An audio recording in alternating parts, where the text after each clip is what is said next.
E aí eu decidi estudar, então, a formação acadêmica do magistrado. E aí a minha pergunta de pesquisa é, será que aonde o magistrado se formou, se graduou, será que isso tem relação com a decisão judicial? Sabe-se que, por exemplo, juízes que são graduados lá na Escola do Rio Grande do Sul têm um posicionamento, por exemplo, diferente dos que são formados na Escola de Direito de São Paulo. É sabido que existe essa diferença, minha ideia era tentar, então, verificar se existe uma relação, uma associação entre a escola de formação do magistrado e a decisão judicial.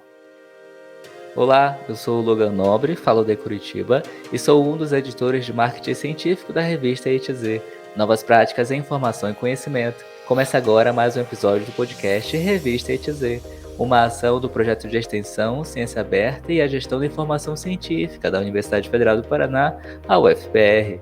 No episódio de hoje está comigo Marcos Maia, que é doutor em Gestão da Informação pela UFPR. Ele é autor de uma tese sobre decisões judiciais, defendida no programa de pós-graduação em Gestão da Informação, o PPGGI aqui da UFPR. E é sobre isso que nós vamos conversar agora. Marcos, seja muito bem-vindo ao podcast Revista ETZ. Muito obrigado pelo convite, fico honrado em poder apresentar minha tese. A honra aqui é nossa, Marcos. Eu queria que você se apresentasse para o nosso público te conhecer. Então, fala quem você é, de que cidade você fala, no que você trabalha, o que você estudou, enfim, é o teu momento aí de se apresentar e de brilhar. Eu sou aqui de Curitiba, tenho 37 anos, pai de um filho, sou professor, sou estatístico, estudioso, estudo bastante. Eu me formei em estatística em 2008, também pela Universidade Federal do Paraná. Na verdade, toda a minha trajetória acadêmica ela permeia pela Universidade Federal do Paraná, então me formei em 2008 em estatística. Desde muito novo, tinha interesse pela estatística, eu me lembro de quando criança, meu pai trabalhava com vendas, ele precisava fazer um relatório, precisava apresentar a projeção de venda que ele teria nos próximos meses, por exemplo. E aí eu me lembro que ele quebrava a cabeça para fazer essas projeções, né? Não sabia como. E eu me lembro que isso me marcou e fez com que, vamos dizer assim, eu tivesse grande interesse por essa área de projetar dados, vamos dizer assim. Isso fez com que eu cursasse, então, estatística na Universidade Federal do Paraná. Fiz o processo seletivo, passei, ingressei, formei nos 4 anos e meio de estatística. Comecei a atuar como estatístico, mas com trabalhos mais como freelancer, ajudando em pesquisas acadêmicas, não como minha atuação principal. Nesse momento da minha carreira, por volta de 2008, eu era concursado numa autarquia federal, e aí ainda não desenvolvia estatística, não trabalhava com estatística, vamos dizer assim, o tempo todo, né? Era mais como trabalho de freelance com análise de dados acadêmicos. Nesse período, pouco depois de 2008, eu sempre gostei bastante, né, como eu falei, essa área de previsão, projeção, e eu ainda tenho, né, uma paixão pelo mercado financeiro. Então eu decidi cursar uma MBA em mercado financeiro. E, na verdade, eu sempre quis linkar, vamos dizer assim, todas as minhas titulações acadêmicas, eu sempre tento vincular, vamos dizer assim, a estatística com aquilo que eu gosto de fazer, né? E aí eu estudei o mercado financeiro porque eu me fascinava por essa área de como que eu vou projetar, por exemplo, sei lá, o valor de uma ação, o valor do preço do barril do petróleo para o mês que vem, para o ano que vem, ou algo do gênero. Muito embora fosse descobrir depois que, né, as ferramentas estatísticas, embora sejam muito boas, nessas situações, às vezes, elas não são muito eficazes. Mas nisso eu concluí, então, a MBA em mercado financeiro, por gosto pessoal. E aí, nesse período, logo após a finalização dessa MBA, surgiu a possibilidade de começar a lecionar. Nesse período, já era 2013, comecei a lecionar numa instituição privada aqui de Curitiba. Paralelamente, também iniciei a graduação em Direito. Hoje eu também sou advogado. E aí também, assim como o MBA em Mercado Financeiro, a graduação em Direito também era por um gosto pessoal. Eu gostava muito de estudar o direito, mas a minha mente era mais no sentido de trazer ele para a estatística, né? Embora cada caso seja único, né, eu ainda acredito que existe um padrão, né, algo recorrente na maioria das situações. E aí isso também fez com que eu cursasse a graduação de Direito. Paralelamente, também lecionando. Nesse período, né, lecionando e na graduação em Direito, eu também fui nomeado para estatístico no órgão federal, o Instituto Federal do Paraná. Desde 2013, sou estatístico dessa instituição de ensino. Em 2013, então, vamos dizer assim, eu começo a exercer a estatística de modo diário, como profissão mesmo. além dos trabalhos acadêmicos que eu assessorava desde então e continuo assessorando até hoje. E aí, então, comecei a trabalhar no Instituto Federal do Paraná. Basicamente, na época, o trabalho que eu exercia como estatística era mais na parte de apresentação de dados, não era tanto em relação a estudos, mas sim em apresentação, maior transparência, alguns dados acadêmicos que tinha na instituição. E aí, com isso, né, nesse período também, eu concluí a graduação de Direito, fiz a prova da OAB, passei na OAB antes de encerrar a faculdade, continuava lecionando. Vamos dizer assim, como a minha entrada nesse universo acadêmico, né, tanto lecionando à noite quanto no meu trabalho diário no Instituto Federal do Paraná, eu comecei a verificar possibilidades, vamos dizer assim, de aprimorar o meu conhecimento, e aí surgiu a possibilidade de eu fazer um mestrado. Um mestrado também na Federal, um pouco eclético, né, eu fiz um mestrado em Engenharia da Produção, mas eu estudava cultura organizacional. Paralelamente, né, ao mestrado, eu ainda fazia a faculdade de Direito, lecionava e trabalhava ali no Instituto Federal do Paraná. Terminei o meu mestrado e aí já surgiu o interesse ou a vontade de fazer o doutorado e aí eu ingressei no programa de Gestão da Informação também na Federal para cursar o doutorado. E aí, quando eu ingressei no doutorado, a ideia era tentar, vamos dizer assim, reunir tudo aquilo que eu já tinha de bagagem para, né, algo que me desperta interesse, mas reunir aí a estatística, o direito, né, essa ideia de previsão, de predição de dados. A ideia era tentar reunir tudo isso no meu doutorado.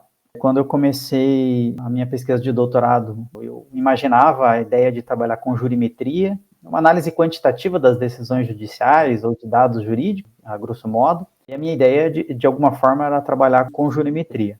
Jurimetria é um tema até assim, recente aqui no Brasil, embora existam muitas pesquisas a nível mundial, principalmente Estados Unidos e Europa, e aí até acho que o meu primeiro artigo durante o doutorado foi uma análise bibliométrica em relação às publicações de jurimetria no Brasil. Foi justamente aí que eu identifiquei que essa ciência, vamos por assim dizer, é muito nova aqui no Brasil. Ainda não tinha uma tese, algo de estudo, né? Era só, vamos dizer assim, uma área que eu queria estudar, que era reunir a estatística com direito, e aí isso tem o nome de jurimetria. Através de pesquisas, né, como a minha ideia era predizer, né, prever algo, eu comecei a estudar as decisões judiciais.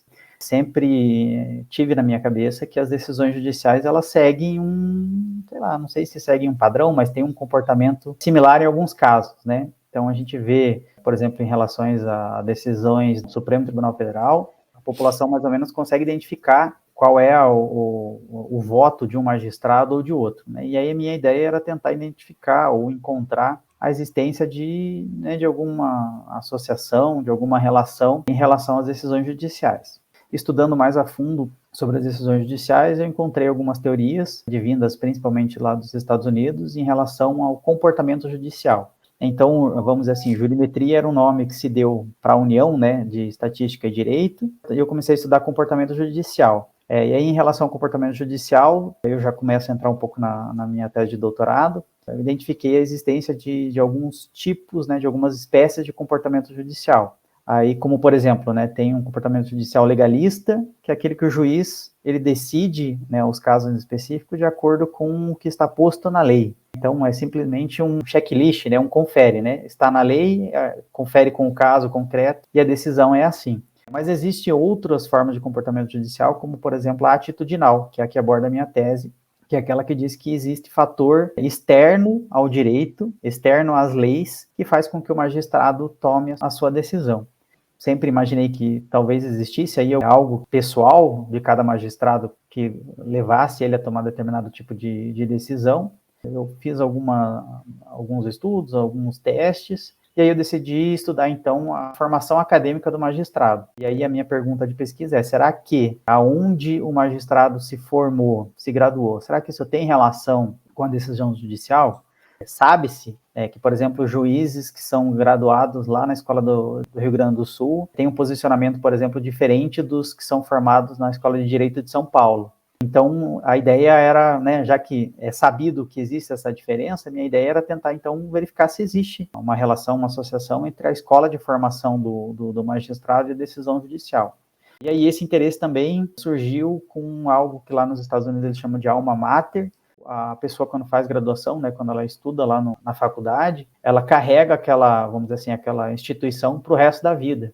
Inclusive, nos Estados Unidos é comum a pessoa, ao falecer, deixar a herança para a instituição de ensino. E aí, então, né, baseado nesses 2 itens, eu procurei identificar, então, se existe uma associação, uma relação entre a escola que o juiz se graduou e as decisões judiciais. E aí, para isso, eu coletei em torno de 400 mil decisões judiciais no ano de 2020, dos Tribunais de Justiça de São Paulo, Ceará e Mato Grosso do Sul. Por que eu selecionei esses tribunais de justiça? Vamos assim, não ter tanta dificuldade em selecionar os dados. São dados disponíveis, mas eles não são dados abertos. Então, assim, não é de fácil acesso a essas decisões judiciais, né? Então, eu criei uma funçãozinha em R, né? Programei em R para baixar essas decisões judiciais, essas quase 400 mil decisões. E aí ele baixou, né, do site dos 3 tribunais. E aí, com essas decisões, eu ia ter que linkar com a escola de graduação. Para coletar as escolas de graduação, eu também fiz algo parecido, para coletar via Lattes, a escola em que os magistrados se graduaram. Em algumas situações foi necessário fazer pesquisas, né? A Faculdade de São Paulo, por exemplo, tem esses dados na própria página, então, vamos dizer assim, não precisaria do Lattes, então foi até mais fácil. Mas, de qualquer forma, eu baixei essas 2 bases. E aí, com a decisão judicial e a escola, eu queria verificar, então, se existia associação entre esses dados. Ainda em relação às decisões judiciais, né, a gente conhece que as decisões judiciais são documentos ali extensos, com páginas. E também eu criei uma funçãozinha também em linguagem R, para que ele pudesse ler essas decisões judiciais e encontrar qual era o voto do magistrado, né? Vamos dizer assim, se ela era favorável à parte que ingressou com a ação, ou se ela era desfavorável, ou se ela era parcialmente favorável ao autor da demanda judicial.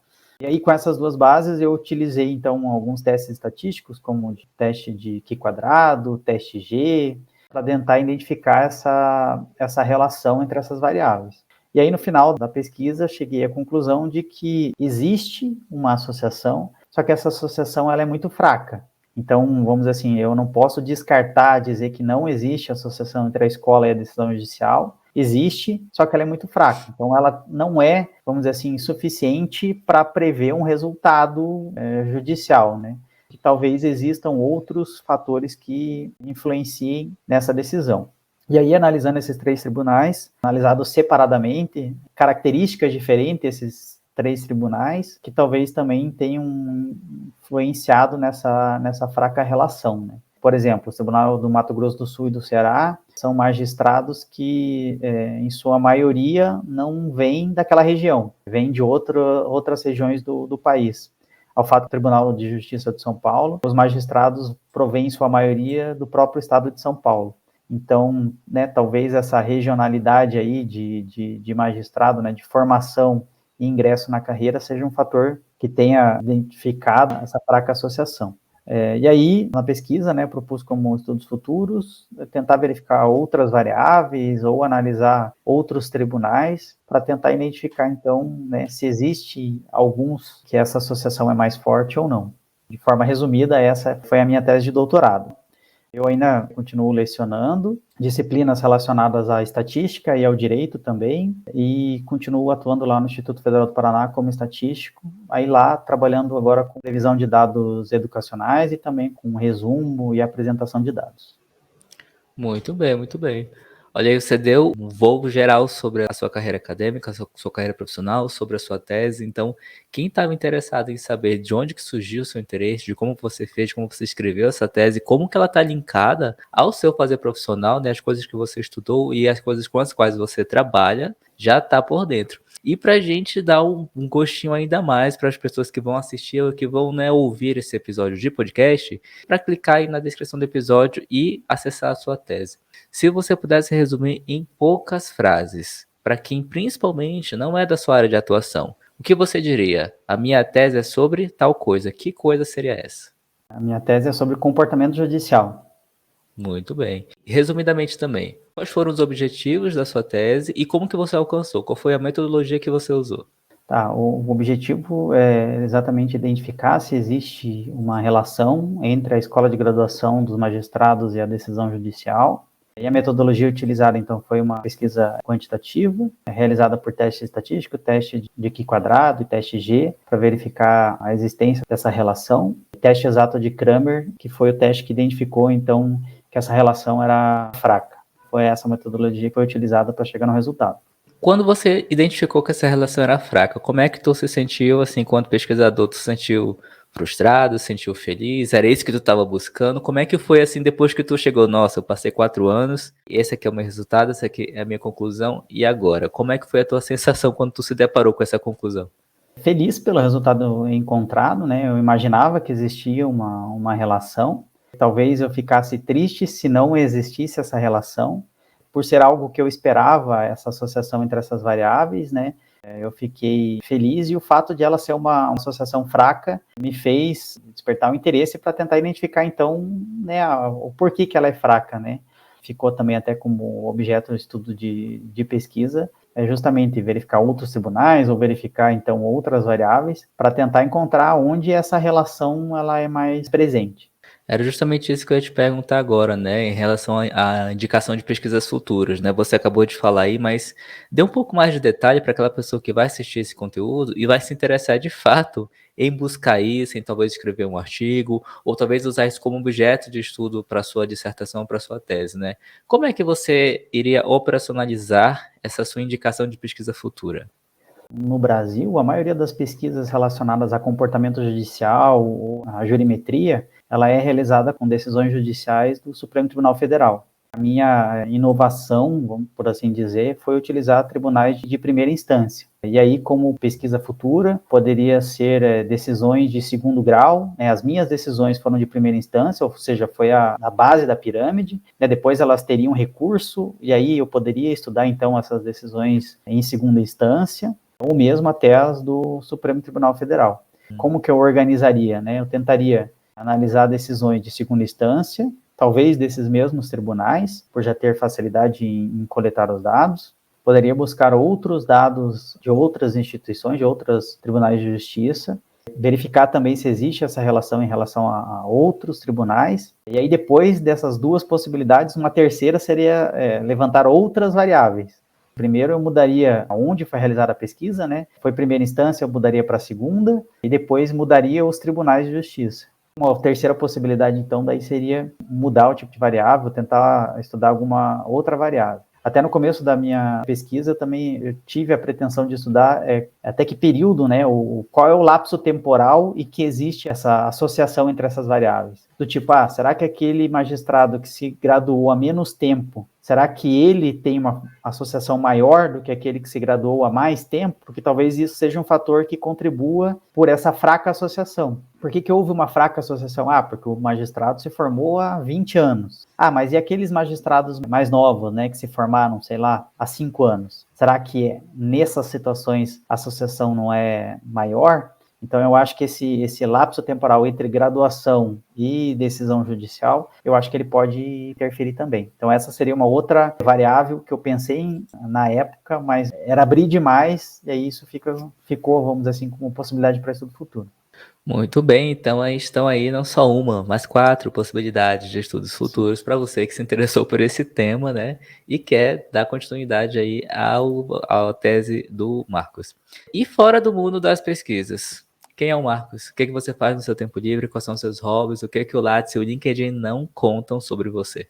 Meu hobby é corrida de rua. Por muito tempo eu fiz triatlon, e depois da pandemia me ative mais a corrida de rua, mas há mais de 10 anos, de uns 20 anos, que eu pratico corrida de rua, né? O triatlon foi um tempo menor, uns 5, 6 anos, mas eu parei com a pandemia. A ideia é retornar à atividade física.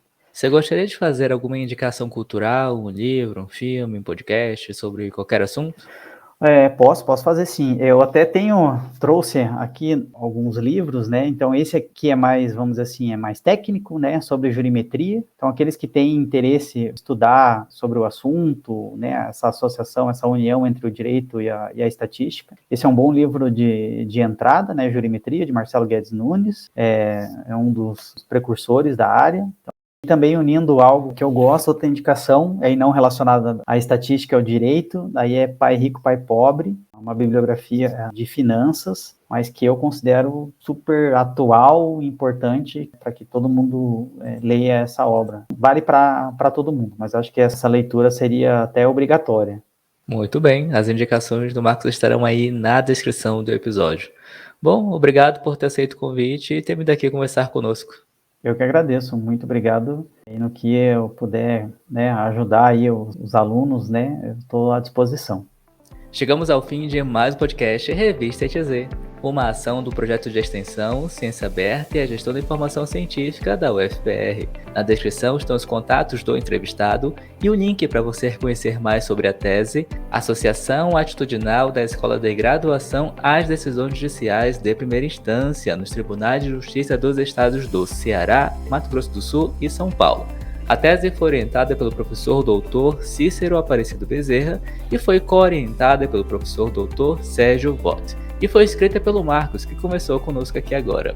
Na descrição do episódio estão os links para você encontrar a Revista ETZ, um periódico científico interdisciplinar de acesso aberto do programa de pós-graduação em Gestão da Informação da UFPR. A Revista ETZ tem um site e está no LinkedIn, YouTube, Twitter, Instagram, Facebook e nos maiores agregadores de podcast do planeta. Basta procurar por Revista ETZ. Eu sou o Logan Nobre e a gente se fala no próximo episódio. Até mais! Eu sou Marcos Maia, contem comigo.